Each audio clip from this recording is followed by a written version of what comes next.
છે વોટ આપવા માટે. તો ગાઈઝ તમે પણ આપી દેજો વોટ.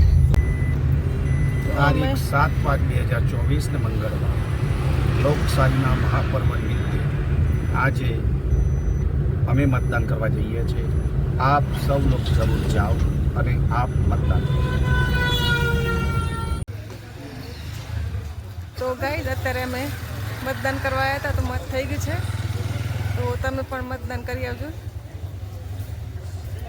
તો ગાઈઝ મતદાન થઈ ગયું છે. ખલીકપુર ગ્રામ પંચાયતમાં જે શાળા છે ને ત્યાં આગળ અમે મતદાન કરવા આવ્યા હતા. ચાલો.